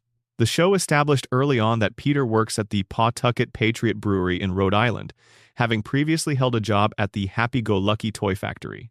Brewery jobs, even good ones, are not jobs that typically support a 4-bedroom house in a suburban neighborhood without any visible financial strain.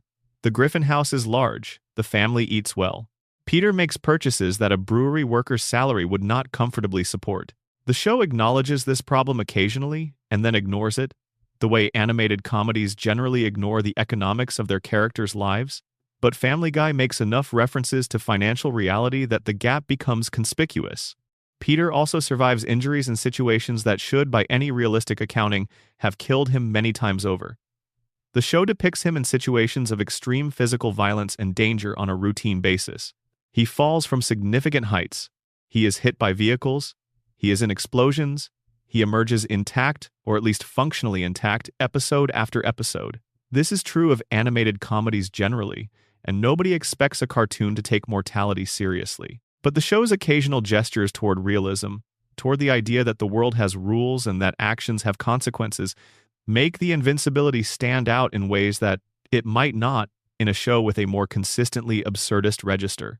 The question of Meg's name has been a point of interest since an episode revealed that her name is not, as most people assumed, short for Megan. Her actual name is Megatron. This fact was presented as a quick joke and then largely abandoned, but it raises questions. Who names a child Megatron? Why?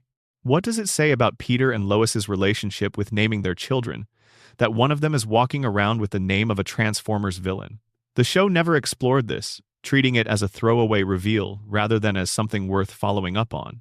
The question of Cleveland Brown's departure from the show and his return presents its own continuity puzzle. Cleveland was one of Peter's core group of friends through the first several seasons of Family Guy. When the Cleveland show launched as a spin-off in 2009, Cleveland left Quahog with his family, and the narrative moved on without him. But Cleveland eventually returned to Family Guy after the Cleveland show ended in 2013, rejoining the friend group as though the departure had been a minor interruption. The show dealt with this transition without much examination of what Cleveland's long absence had meant for the group's dynamics, or why Peter and the others seemed so easily to reabsorb someone who had been gone for years.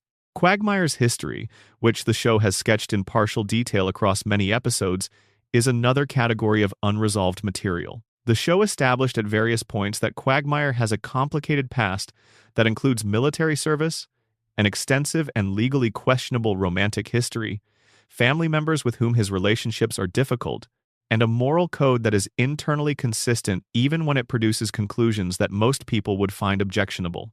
The show returned to these elements inconsistently, using them when they served a specific episode's needs and setting them aside otherwise, never quite committing to a fully realized portrait of who Glenn Quagmire actually is beneath the surface of his comedic function.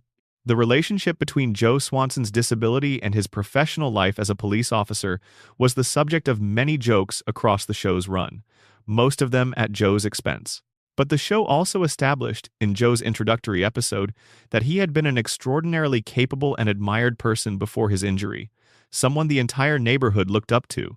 The trajectory from that version of Joe to the version the show used as an object of mockery in later seasons was never adequately explained, and the difference between who Joe was in Season 1 and who he became in Season 10 represents one of the show's less examined character declines, sitting in the shadow of the more discussed transformations of Peter and Brian.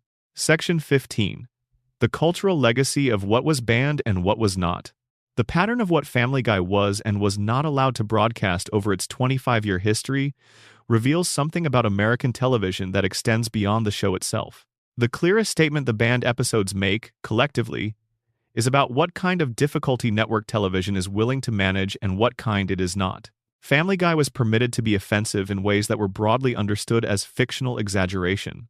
It was permitted to be graphically violent within the conventions of animated comedy. It was permitted to be cruel toward its own characters in ways that made serious critics uncomfortable for years. What it was not permitted to be, at critical moments, was genuinely sincere about contested political and moral questions. Partial terms of endearment was banned not because it was offensive, but because it was too considered. It approached a contested subject with real care and arrived at a conclusion. And that conclusion, however carefully the show tried to present it as one option among many, was going to be unacceptable to a significant segment of the audience in ways that the network's commercial relationships could not afford. The show could joke about abortion. It could reference it in cutaway gags. What it could not do was build a 22-minute story around a woman making a genuine decision about her own body and have that woman's decision be respected by the narrative. When You Wish Upon a Weinstein's 4-year delay tells a related story. The show could make jokes that referenced Jewish stereotypes throughout its run without official resistance, as long as those jokes were brief enough and clearly enough framed as jokes. What Fox could not initially manage was a sustained engagement with the stereotype as a subject, an episode that turned the stereotype over and looked at it from multiple angles and followed the implications to their logical conclusions. The joke in a cutaway is contained. An entire episode is something that has to be processed and responded to. Turban Cowboy's removal after the Boston Marathon bombing is the starkest illustration of the timing problem. The content of that episode had already aired without significant incident. It was only when reality provided a catastrophically unfortunate context that the content became unbearable to leave in circulation. The lesson the network drew from this was probably not articulated as a formal policy, but the effect was clear. Certain kinds of dark comedy create liability that cannot be quantified in advance, and when circumstances make that liability impossible to manage, removal is the simplest solution. The censored individual scenes tell a slightly different story, one about ongoing negotiation rather than crisis management. The relationship between the show's produced versions and the broadcast versions was the product of years of institutional relationship building between the writers and the standards department, a relationship that was sometimes collaborative and sometimes adversarial, and that both sides learned to navigate over time.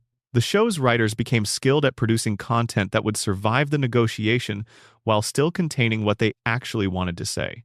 The standards department became skilled at identifying what was genuinely problematic and what could be accepted once it had been trimmed or modified. The result was a show that existed in permanent dialogue with its own censors, and the dialogue shaped both parties. What Family Guy's history of censorship tells us, ultimately, is that the most durable restrictions on what a show can say are not always the ones imposed from outside. The most consequential restrictions are the ones that become internalized, that become part of how the writers understand what kind of show they are making. By the middle seasons of Family Guy's run, the writers knew what would and would not survive the network process, and they shaped their pitches and their scripts accordingly. The banned episodes and censored scenes are what happens when that internalization fails, when the writers push past the limit they had come to understand, or when external circumstances change the meaning of something that had previously seemed safe. The mysteries of the show's own lore are shaped by a different but related process. The writers knew they were building something as they went, knew they were establishing rules and relationships and backstories that would accumulate over time. But they were building under pressure, on deadline, with a primary goal of being funny rather than being coherent. The mysteries that accumulated were the product of that building process, and they were left unresolved because resolving them was never the priority. The comedy was the priority. The lore was the incidental byproduct. What fans have done with that incidental byproduct is genuinely interesting. The theories about Stewie's true nature, the multiverse framework for understanding character discontinuity, the analysis of what the Seahorse Seashell Party's ending actually means, these things emerged from careful attention to a show that was not, on a week-to-week basis, asking for careful attention. Family Guy was asking to be laughed at. The lore developed around it is evidence that some significant portion of its audience was doing something more with it than that.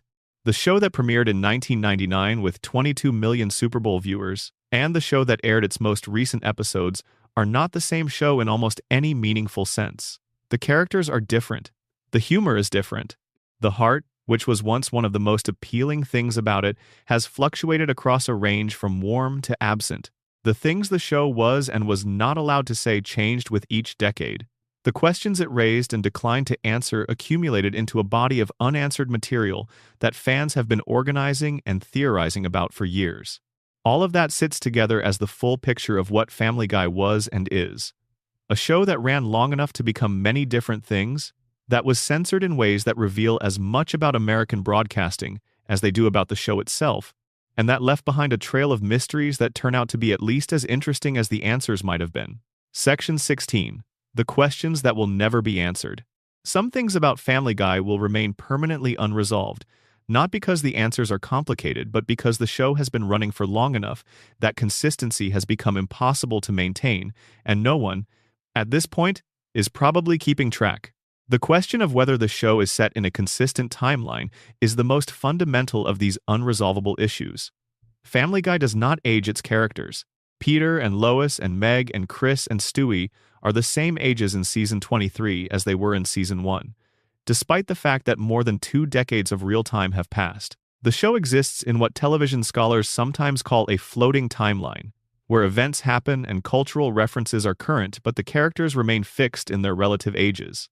This is a common convention in animated comedy, but Family Guy's tendency to reference real current events and specific years creates contradictions that the floating timeline cannot fully contain. Episodes set during specific historical moments have air dates that make the timeline mathematics impossible. The question of what the show's relationship to the real world actually is, within its own fiction, has been made more complicated by the show's habit of breaking the fourth wall, and by episodes that position Family Guy as a show that exists within its own universe. If the Griffins are aware they are on a television show, as certain episodes suggest, then what does it mean that their show depicts things that were banned? Were those bans decisions made by the fictional television show that exists within the world of Family Guy, or by the real-world Fox network that airs the real Family Guy? The show has never committed to an answer that would resolve this. The fate of characters who appear in multiple episodes and then disappear without explanation is another category of permanent mystery. The show introduced characters who became recurring presences and then simply stopped using them, with no narrative reason given. Viewers who noticed the absence were left to speculate, since the show never addressed what had happened. Some of these disappearances can be explained by real-world factors, like voice actors becoming unavailable or character concepts running out of new things to do. But within the fiction, the characters simply ceased to appear, and the world of the show continued as though they had never existed. The broader question of whether anything that happens in the show has lasting significance was definitively answered by the Brian Griffin death and resurrection arc, but the answer raises a deeper question. Why does anyone who watches Family Guy remain invested in any given episode's events if the show has demonstrated that those events can be undone at any time without explanation?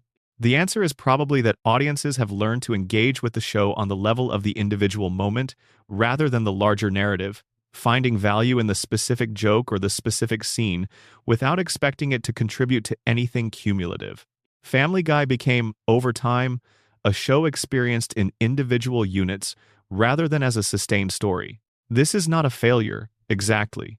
It is just what the show became. And understanding what it became helps explain why the banned episodes feel so unusual. Partial terms of endearment, Turban Cowboy, When You Wish Upon a Weinstein in its delayed form. These episodes were trying to matter in a way that Family Guy in its later incarnation generally did not.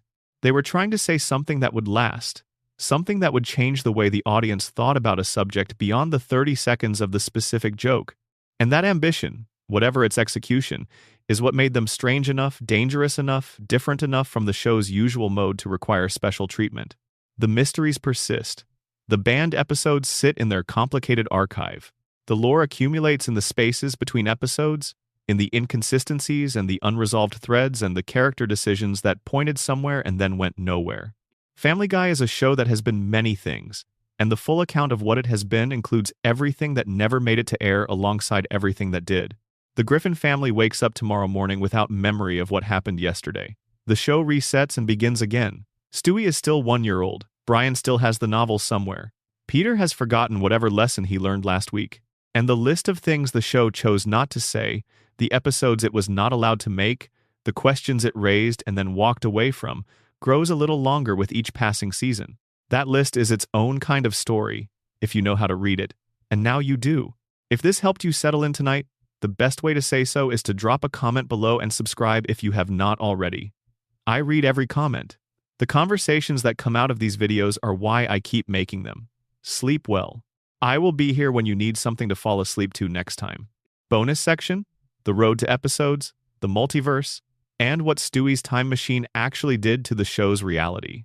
There is a specific category of Family Guy episode that exists outside the normal logic of the show, and that contains, within it, most of the clues about the show's deeper lore. These are the Road to Episodes, the special adventure installments in which Brian and Stewie travel together to somewhere that the regular weekly episode format would not normally allow. Road to Rhode Island. Road to Europe. Road to the North Pole. Road to the Multiverse, Road to Germany. These episodes were different in tone, in ambition, and in what they were willing to imply about the nature of the world the show inhabits. The Road to Rhode Island, from Season 2, is the episode that established what was possible within this specific format. In it, Brian goes to retrieve Stewie from his grandparents in Texas, and the two of them have to make their way back to Rhode Island through a series of increasingly bizarre situations. The episode has a warmth and an intimacy that the regular Family Guy episodes often lacked, and it established the Brian and Stewie dynamic as something separate from, and in some ways, richer than anything happening in the main family storyline. The two characters alone together, without the noise of the full cast, allowed the show to do things with characterization and relationship building that the normal episode structure did not accommodate. By the time Road to the Multiverse aired in Season 8, the format had evolved into something more explicitly lore-adjacent. The episode confirmed, within the narrative of the show, that multiple parallel universes exist, that they can be accessed with the right technology, and that the differences between universes can range from cosmetically minor to fundamentally structural. Some universes diverged from the standard Family Guy timeline early in history. Others diverged more recently. Still others operate under rules that make the standard universe look like a relatively stable and coherent place. The implications of the multiverse confirmation for the rest of the show are significant and largely unexplored.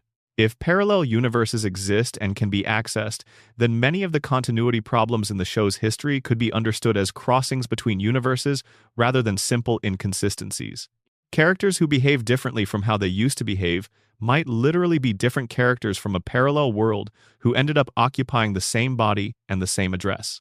Events that should have had lasting consequences but did not might have happened in one universe while the characters in the main timeline experienced something slightly different. Stewie's time machine, which he built at some point before the show began and which is never explained or justified within the show's science, is the engine that makes most of this possible. The machine has been used to prevent deaths, to alter historical events, to visit alternative versions of reality, and to undo outcomes that the show needed to undo for narrative reasons. The machine is also the device that allowed Brian to be brought back to life after his death in Season 12, with Stewie using a time machine borrowed from a past version of himself to go back and prevent the accident. What the time machine's existence implies about the show's timeline is dizzying if you think about it carefully. If Stewie can travel through time, and if past use of the machine has already altered the timeline in ways that Stewie is aware of, then the timeline the audience is watching is not the original timeline. It is a modified version of the timeline, altered by whatever Stewie has done over the course of his adventures. The show that exists is the product of Stewie's interventions, which means that every version of the characters the audience has seen might be post-intervention versions of people who were originally quite different.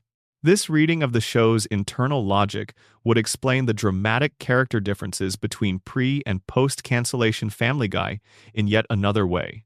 If Stewie has been altering the timeline, it is plausible that some of his alterations produced versions of his family members that were measurably different from the originals.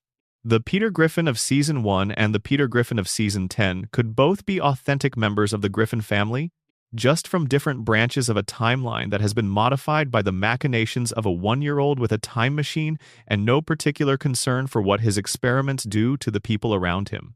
The Road to episodes also contain, scattered throughout them, some of the show's most revealing moments about who Brian and Stewie actually are when stripped of the comedic necessity to be funny every 30 seconds. In Road to the North Pole, the show committed to a genuinely dark and sometimes distressing portrayal of what would happen if Santa Claus's operation were real and had been running for centuries. Exhausted elves, a dying Santa, a production system pushed far beyond its capacity. The episode went to places that were uncomfortable, not because they were offensive, but because they were sad, in a way that animated comedy rarely allowed itself to be. The Brian and Stewie episode from Season 8, which was not a Road to episode but belonged in spirit to the same category, went further than anything else the show had attempted in terms of emotional honesty. In it, Brian and Stewie are locked in a bank vault overnight and spend the entire episode talking. There are no cutaways, there are no random jokes. The comedy that exists in the episode comes from character rather than from structure. And within that conversation, Brian reveals that he keeps a gun in a safety deposit box because he has thought about ending his own life. Stewie reveals, with a vulnerability that was almost entirely absent from his character in any other episode, how much Brian means to him and how devastating it would be to lose him. The revelation about Brian's suicidal ideation was one of the most stunning moments in the show's entire history, precisely because it was so unexpected in a show that had spent years using Brian primarily as a vehicle for pretension and political soapboxing. The early Brian, the one who existed before the revival and who still appeared in flashes even in the later seasons, was someone who wanted to be taken seriously and feared that he never would be, who drank to manage a sense of failure he could not quite name, who reached for connection and usually found something that looked like connection but was not quite the real thing. The suicidal ideation was the logical extension of that character when followed to its honest conclusion, and the show, for one episode, followed it. The Road to episodes and the Bank Vault episode together represent what Family Guy was capable of when it prioritized depth over breadth, when it accepted that the best version of these two characters required slowing down and staying with them rather than cutting away to something else every 30 seconds. The tragedy of the show's larger history is that these episodes exist as exceptions rather than as examples, that the model they offered for what the show could be was never adopted as the standard approach. But their existence is not nothing. They are there in the catalog, along with the banned episodes and the unresolved mysteries, as evidence that the show contained more than it usually chose to reveal. That underneath the cutaway gags and the shock comedy and the character flanderization, there were people who knew what the show could do when it was at its best and who occasionally created it. Bonus Section 2. The weird science of how Stewie built things that should not exist. Return for a moment to the specific question of Stewie's technology. Because the more carefully you look at what Stewie built in the early seasons and what the implications of those builds actually are, the stranger the show's world becomes.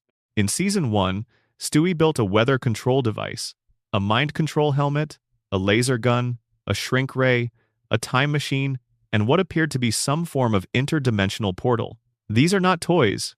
These are functional scientific instruments of a kind that does not exist in the real world, and that would represent the complete overturning of the current state of human knowledge if they did exist. The time machine alone would require physics beyond anything currently understood. The weather control device implies mastery over atmospheric science at a level no human institution has achieved.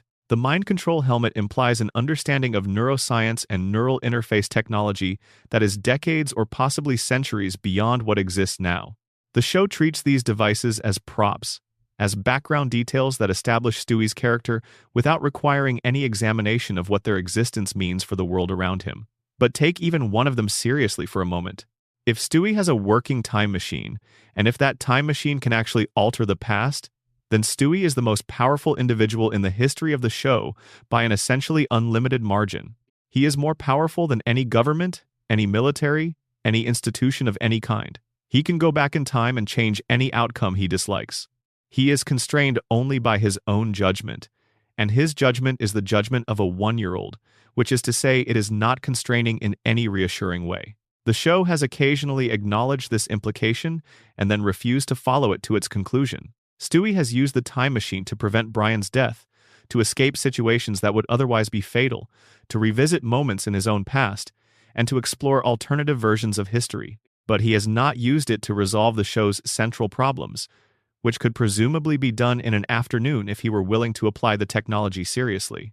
He has not used it to give himself whatever he wanted. He has not used it to reshape the world according to his preferences. The restraint he exercises is the restraint required by the story, not the restraint a character with this technology would logically exercise.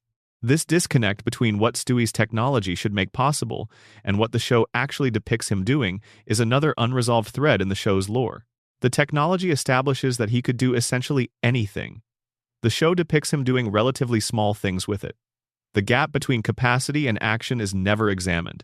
It is simply there, a permanent feature of the show's landscape, like the question of who can hear him and what his accent actually means and where all of Peter's money comes from. The fan theories that try to explain Stewie's restraint tend to fall into two categories. Some argue that he is choosing not to use his full capabilities, that there are ethical or practical reasons he has decided to limit himself, even though the technology does not require this. Others argue that his capabilities are constrained by something external, Some mechanism within the show's universe that prevents the time machine from being used as a total reality override, even though its mechanics would seem to allow it. Neither theory has clear textual support.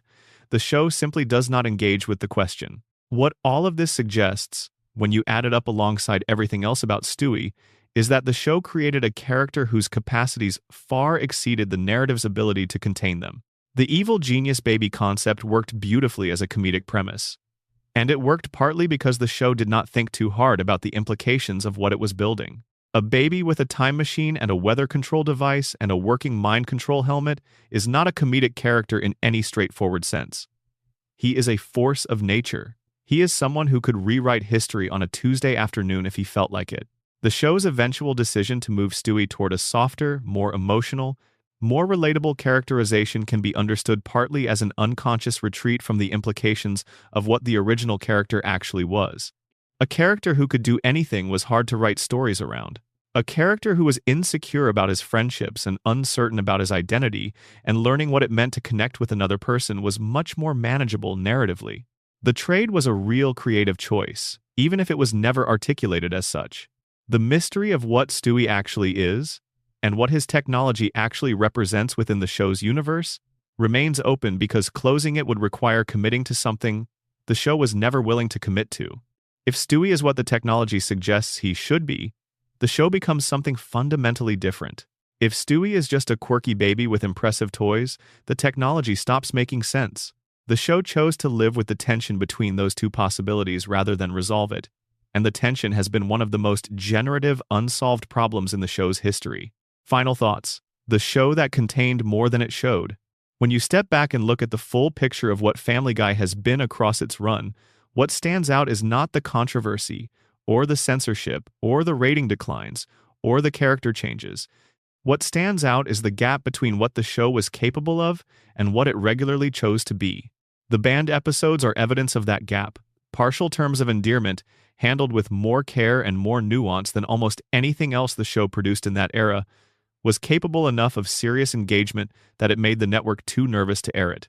The Brian and Stewie Bank Vault episode demonstrated that the show could sustain 22 minutes of character-driven emotional honesty without a single cutaway. The early road to episodes showed what happened when the writers gave themselves permission to follow Brian and Stewie somewhere without needing to make every other sentence a joke. The show's unanswered mysteries are evidence of the same gap in a different way. Stewie's true nature was never explained, not because the writers lacked imagination, but because any real explanation would have committed the show to a version of itself it was not ready for. Brian's gradual transformation was never addressed because doing so would have required the show to take responsibility for the drift in a way that the episodic reset made permanently avoidable. The pre-post cancellation split, whatever its actual cause, produced such a different show that the gap has never been bridged. None of this is condemnation. Family Guy at its best, in the episodes that managed to be funny and warm and surprising and occasionally brave all at once, was genuinely one of the most inventive animated comedies ever made. The fact that it ran for long enough to become something measurably different from what it started as is just the nature of time and institutional pressure and the thousand small decisions that accumulate over 25 years into something nobody fully intended. The banned episodes are still out there. The mysteries are still open. The questions the show raised about itself, about what it was allowed to say and who its characters actually were, and what any of it meant, remain waiting for whoever wants to spend an evening thinking about them, which is exactly what you just did. Sleep well.